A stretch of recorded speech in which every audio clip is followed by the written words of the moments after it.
I was caught. I done lots of crimes. Some of them I got away with. I think it's a good job. Best of luck to whoever got the few quid.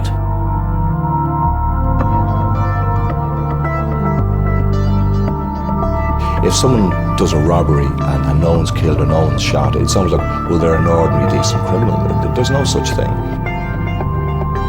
Armed robbery brutalises people. They taxed you on the proceeds of crime. That's what the Criminal Assets Bureau do. Because of me ignorance to the tax laws, that's why I paid them that. They didn't get paid on the proceeds of crime. They got paid on taxes. The Criminal Assets Bureau, by its name and its very nature, is about two things. It's about criminality and it's about assets. But you were a major criminal. Well, I don't know what is a major criminal. Like, I mean, is a major criminal a guy who doesn't pay his tax? Is that a major criminal? No, a person who's involved in two of the biggest armed robberies in the history of the state is a major criminal. Well, that's not me.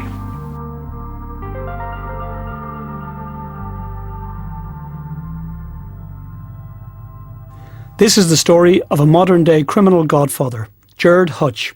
The once poor boy from Dublin's inner city is today a multi-millionaire. Some achievement for a man who, as an adult, never held down a full-time job. So how did he do it? He says compensation claims enabled him to buy houses, invest his money, and ultimately become wealthy. Others point to two of the biggest armed robberies in the history of the state. I started with 25 plus 9, 10, 35, and I done a lot of business in property. It was a good time, and that's where I made my money. If people say armed robberies, so be it. I mean, I was questioned about these armed robberies you're talking about, so we let them decide, the people.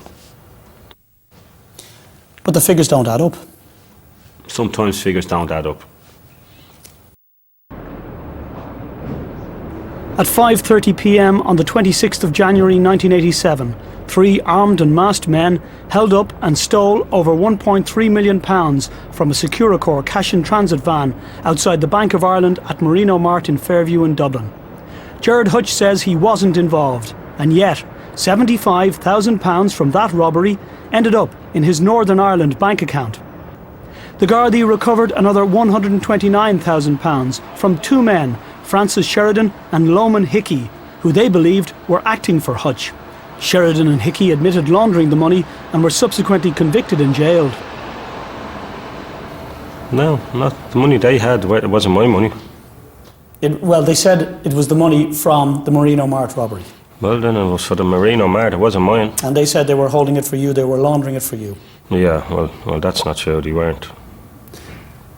£75,000 of the money from the Marino Mart robbery ended up in your bank account in Belfast. No, I had a bank account in Belfast with money in it, all right. I wasn't under Marino Mart. It was found to be the Marino Mart money. At the end of the day, they weren't happy that I had proper title to it, and they didn't give it back to me. They didn't give it back to you because it was the Marino Mart money. I don't know about that. It was Securicor's money. The Belfast High Court gave it back to Securicor and said that was the money that was stolen from the Marino Mart robbery, and you were trying to claim that was your money. Obviously you either did stole claim it. that was my money, yeah. It was my money, and I lost my case. It wasn't their money. But it's not just money that's lost during armed robberies, and while no one was killed at Marino Mart or Clonshock, people were traumatised and irreparably damaged. We've had individuals with a gun put to your head, and you were told, if you don't do this, I'm going to either kill you, kill your family. We've had situations whereby family members have been told, if you don't do what I'm going to ask you to do now, you're not going to see your wife and child alive again.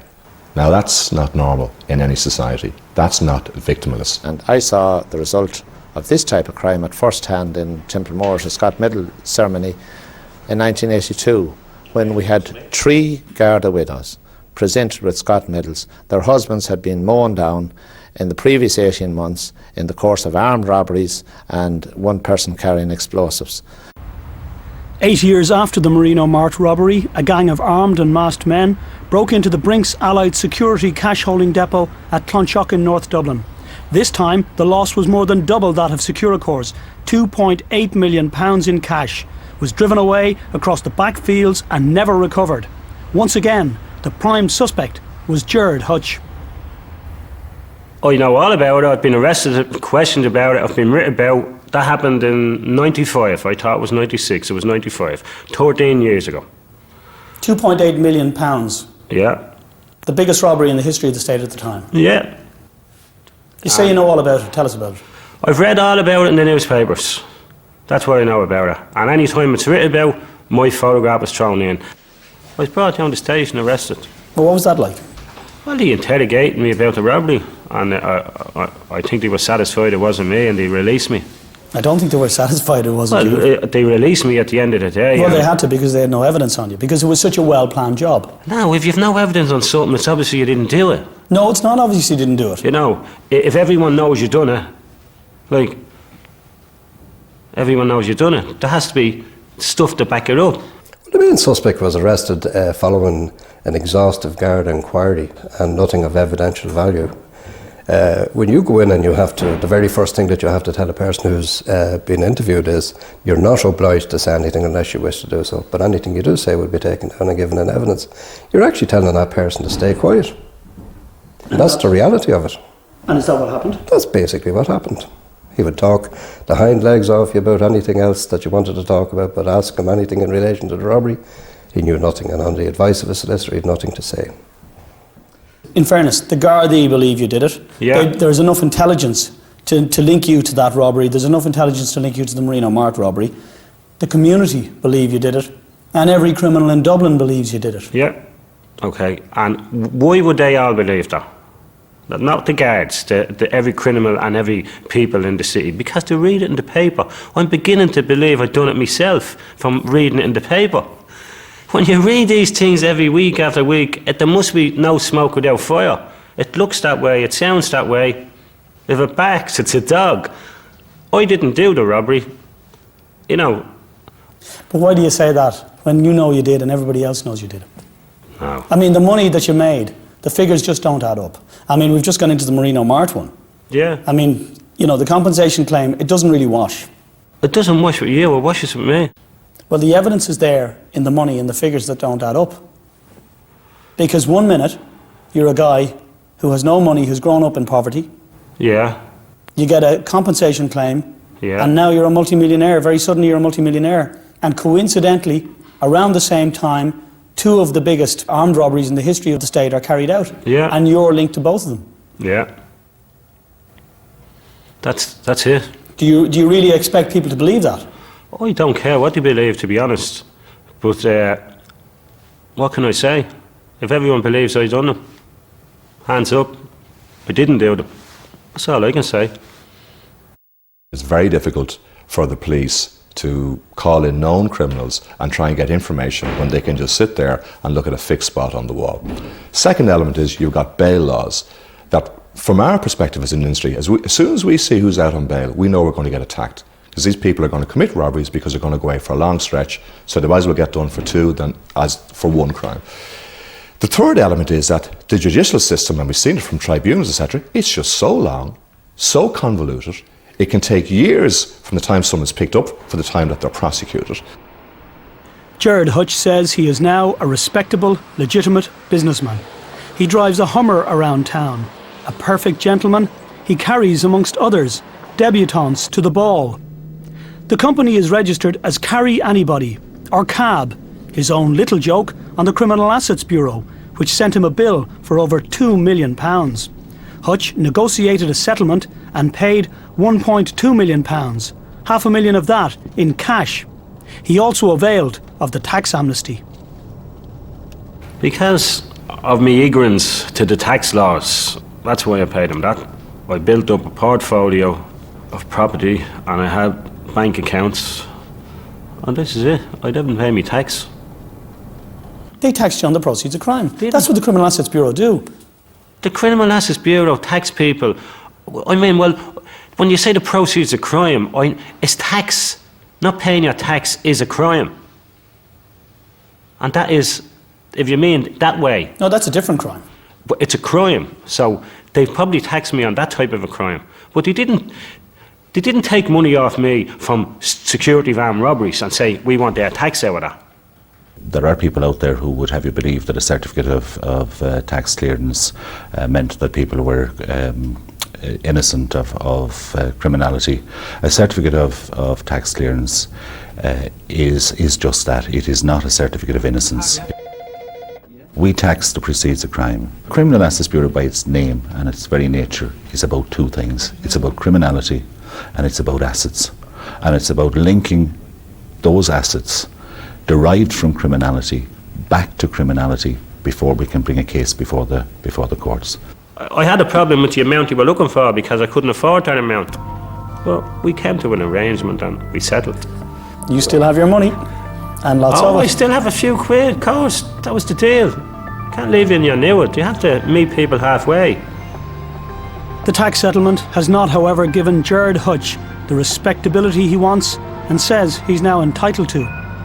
While he admits to associating with major criminals, he claims he retired from crime when he last came out of prison 23 years ago. He's still, however, known as a crime boss, and for this he blames the tabloid media in general and one newspaper in particular. You have the Sunday World particularly, if they're writing about incidents that's happening for the last 10, 15 years, no matter who is shot in Dublin, or who does a robbery, or who is doing drugs, they throw my photograph in right beside them all the time. They make it out that Gerard Hutch, the boss of crime, and if they put me in with a photograph with people who were shot and they're saying I'm the boss of crime, it makes me look like that I'm the leader of this pack and all that type of stuff, which is totally untrue. In a statement to Prime Time this afternoon, the Sunday World said it stands over everything it has written about Mr. Hutch over the years. But you are a convicted criminal. Oh yes, a convicted criminal, yeah, I know that. But not a convicted armed robber, not a convicted hitman, you know, not convicted drug dealer, there's so many things, you know. Gerard Hutch was born into poverty on the 12th of April 1963, and it's poverty he blames for his own criminality. Well, as a kid, my first conviction was for stealing a red bottle of lemonade. I got a fine, and then I was involved in another crime as a kid, stealing and breaking into shops. There was nothing around. First up, best dressed. I had no choice. You had to get into crime to feed yourself. Dress yourself. Poverty is not an excuse for committing crime. I have served in some of the more neglected areas of this city, and the amount of decent people that I've met far, far, far outweighs the people who have gone and committed crime. They never would steal to put bread on their table. In Mountjoy Prison, 15 thrown into it. I have a kid now, 15, and I look at the kid and I say, my God, when I was 15, I was in prison. I was in prison with murderers, rapists, bank robbers, everything in a male prison, full of all them. That's not right. It was like going to college for criminals. Gerard Hutch was always different, somewhat distant from those he grew up with in the North Inner City. He taught himself to read and write in prison, didn't drink, smoke or take drugs, and he says he despises drugs because of what they do to individuals and communities. What would concern me is the media linking me to the drug trade. The drug culture is the scourge of the country. All towns, everywhere has it. Well, the Justice Minister and the department should make it illegal to have drugs in your system. And go into a party, people taking drugs, arrest them, take a DNA, you have drugs in your system, it's against the law, now you're nicked. The Hutch family name is well known in organised crime circles in Dublin, not just because of Gerard's reputation, but also because of the activities of his nephews, Derek Delboy Hutch, the late Christopher Bouncer Hutch, and Gary Hutch. These pictures are horrific, blood being washed off the streets following a murder. But this is the shocking reality of gangland crime today, where there's no respect for human life.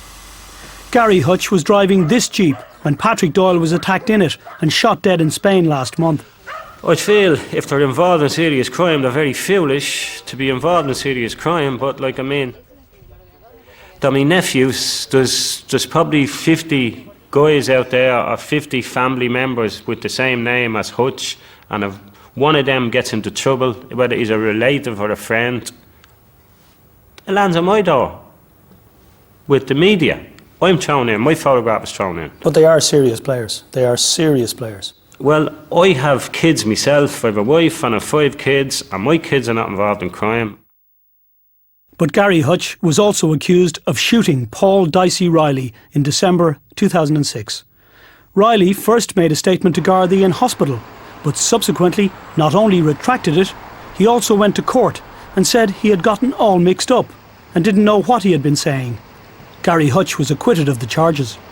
Wasn't there a meeting of the Hutches after that? No, I wasn't involved in any meeting with anybody. I mean, if, like, Dicey Riley was alleged that he was shot, and the young lad was arrested and put in custody, and he faced trial on it. And, he made a statement identifying Gary as the shooter. Against him, that he done it, and then he retracted his statement. And how did that happen? Well, I don't know. I mean, if people get shot and he's in hospital on a dying bed, he's liable to say anything. Well, he's not really. It came to some arrangement, or he must have realised it wasn't him. I don't know exactly the details of it, but if he changed his statement, he changed his statement. People would make statements, and they would, you know, at the particular time, they would have every intention of standing by them. Then all of a sudden, they would either get a phone call or a shot fired through their door or a petrol bomb up against their house, and the next thing they would be in touch with you and saying, look, I'm sorry, but I can't give that evidence, and I want to withdraw my statement. The Gardaí haven't laid a glove on Gerard Hutch in over a quarter of a century. He was last convicted of a criminal offence in 1983 and insists he hasn't committed a crime since. People here feel he's the victim of a campaign of vilification. Yeah, come on, say what? What do you want to The say? papers want to leave this man alone. Good, I'll take something, man. Gerard Hutch built this boxing club, Corinthians, in Dublin's north inner city, and he helps fund it out of his own pocket. And whether or not that's the proceeds of crime, it's the kind of amenity that's badly needed in the area but hasn't been provided by the state. It's also a vivid illustration of the influence and power he wields within this community and the respect and fear he engenders in the criminal community. Well, yeah, probably so, but it's not like back off or I'll do this. Doesn't have to be said. Yeah, well, maybe so. Yeah, if that's it, that's it. But I would have done that on numerous occasions, I mean. A man of influence? Probably so. Like, I mean, a guy came up to me one day, one of the local councillors, and he said, there's a guy there and he's owed 30 grand, or not 30 grand, 10 grand for drugs, and the drug dealer is giving him a terrible time, and he's telling him that he's going to get you, the sorter. I says, well, tell him that the kid gave me the money, and that's the end of that. It is the end of it. Rather than see some kid getting seriously injured because he owes a debt, which is disgraceful, but these things happen. And you can just say, oh, it's nothing to do with me, which it isn't, but if some woman comes over who you grew up with and says her son is, you have to kind of give her a dig out. That type of thing, you know. What about the criminal that sort of sets himself up as the mediator in the community, the guy who says that he can talk to both the ordinary people and the criminals who are terrorising the community? Mr. Fix-It. The Gardaí are the only lawful authority to deal with crime in this country. That's our responsibility. We're custodians of the peace. That's our job. What I would say to people living in communities is to give anybody that sets themselves up in that position a very wide berth. What sanctions has that person? And that can only lead to more criminality and more pain and trauma for people. Another reason why he's feared is because he was suspected of being involved in the murder of Mel Cox, a scrap dealer who, in the summer of 1987, was shot dead in the garden of his Blanchardstown home. It's widely believed, but like so much about him, it has never been proven that Gerard Hutch did it, and he vehemently protests his innocence. Did you know Mel Cox? No. You didn't know? Didn't know. He was from the north inner city? From the north inner city, and I didn't know Mel Cox. I heard of him being shot dead, but I didn't know him. A 43-year-old scrap dealer, he was shot in the front garden of his house in Blanchardstown in the summer of 1987. Yeah. He was from your community. Yeah, but I didn't know him. Do you think he's part of the reason why you have a reputation of a man to be feared? It probably is, but I'd never met that man. And, like, I'd know his wife and their family, but I've never met that man.